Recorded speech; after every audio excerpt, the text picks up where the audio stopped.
right, greetings and welcome to Drama in the Dirt's Meet the Digger. This week we are featuring Milam from down Kentucky way.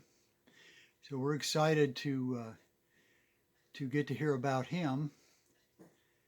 Also, his channel, if you haven't subscribed to it, is Diggin with 7. And of course, we want to know where that 7 came from, Loy. And then also the RELICS radio show. It's a great show. They interview guests, hear what all they have to say about their world of detecting and treasure hunting. And let me say this, obviously I don't mean this as flattery, but to me, Loy is the godfather of storytelling, especially about history and about finds. So he does absolutely a splendid job. It's amazing. I know he goes to schools and does presentations, takes finds, explains to the youngsters all about them. So it's just absolutely wonderful. But anyway, we appreciate your channel and what it has to offer and the wonderful way that it enriches our lives.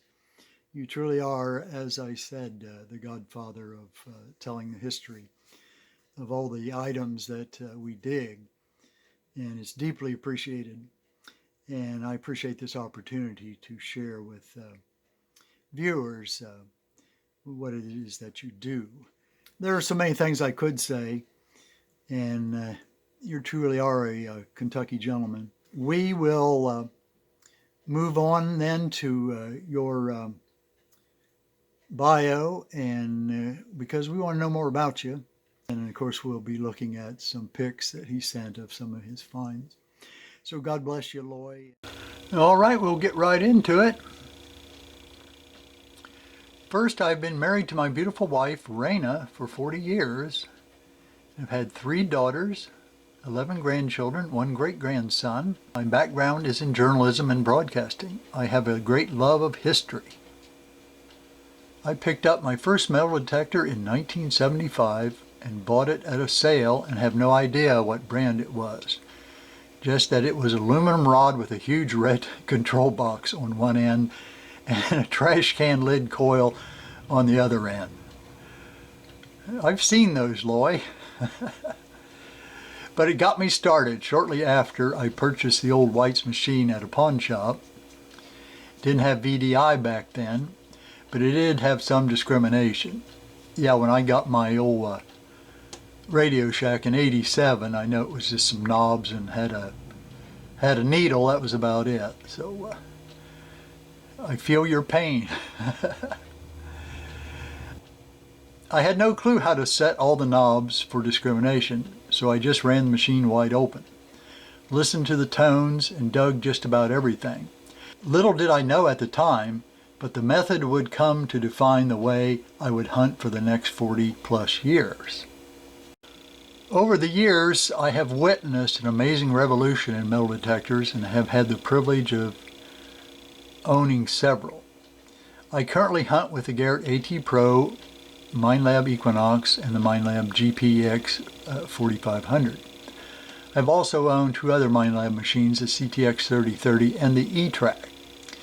My machine selection has been dictated by the kind of hunting I do. More on that in a moment. When I first started metal detecting, I hunted parks, yards, schools, and churches. I was successful at finding coins, rings, and other modern items, but I was after the real history, at least 100 years old. I began doing research in hopes of finding early settlers, late 1700s, early 1800s home sites here in Kentucky. The first site I located produced about 50 colonial flat buttons. That's quite a haul. And eventually a piece of cut silver, Spanish 8 real. I was hooked. Concentrating on these kinds of sites, I managed to dig over 300 colonial flat buttons, a few reals, and many other colonial artifacts that year. My research also revealed some Civil War activity in my area, so I have been fortunate hunting those spots as well. Now back to machine selection. I love the Garrett AT Pro for scouting old home sites, and it is the first machine I will use on any site. I locate, I run the AT Pro or on 0 with iron disc at 00. This allows me to hear everything, so I know when I'm in a patch of iron on an old site, and when I get out of it, I dig everything that is repeatable signal. When I have cleaned a site with the Pro, I go back over it with the Milam Equinox to pick out those good targets that have been masked by iron. The Milam GPX 4500 is my go-to machine for hunting Civil War camps, regardless of which machine I use. I still hunt by tones. I started my YouTube channel Diggin' with 7 in October of 2013. One of the most asked questions is, where did I come up with the name 7? You knew I was going to ask that. It was my baseball number, and our son Austin wore the same number throughout his baseball career. I have posted over 350 videos on the channel since 2013 and try to release new video each Tuesday. So we have that information there, and that is an excellent bio. We appreciate it so much, Loy. It is so good to know these things, especially the Diggin' with 7. All right, Loy, God bless. Thank you so much for taking time to do this. We know you are a busy fellow.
Sitting on my glasses.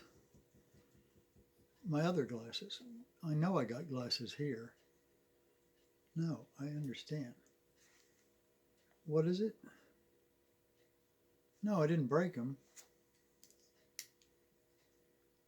Oh, is this thing on? My tech didn't tell me. Paco, get on the ball. Busted my other camera, got to use this. Makes me grouchy. And my ear itches too. We love his Kentucky talk. I hope you don't mind, Loy. That's one of the most distinctive features about you. I went to university in Chattanooga. So, I went down talking like this, and then I came back talking like this. Hey, y'all. No, not really. I came back with a university accent. I learned to talk like this, and then say certain things like absolutely. But no, really, I came back talking like a university graduate, Reminds me of that story. Have you ever heard that story? Two fellas, one goes off to university and his buddy stays and works at the gas station. 3 or 4 years later, he comes back and he goes, "Hello, Sammy, how are you?" He says, "Hey, man, good to see you. How you doing?"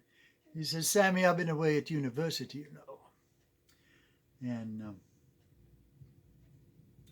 he goes, says, "Sammy," says, "how do you spell rat?"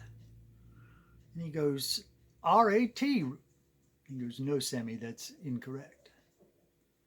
He says, "Well, R-A-T do spell rat." He says, "No, Sam, I'm not talking about no mousy rat." He says, "I'm talking about like a rat now." I hope you appreciate that. That's one of the things I learned at university. Because that's the way we talk down there, wasn't it? Or isn't it? I'll be right over. And Loy, one of your favorite expressions is, I bet you didn't know.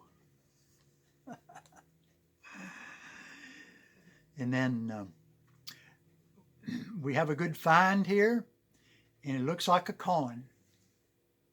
A coin. I'm having to use my cell phone tonight. The charging wire on my camcorder broke, so just to give you an idea why I'm all hunched up like this.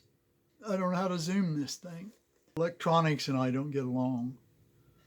We've had a bittersweet relationship for a long time. And I never would have gotten on computers had it not been for having to get involved in community activities and my position. That thing's making me look fat. I guess I'll get up here like this.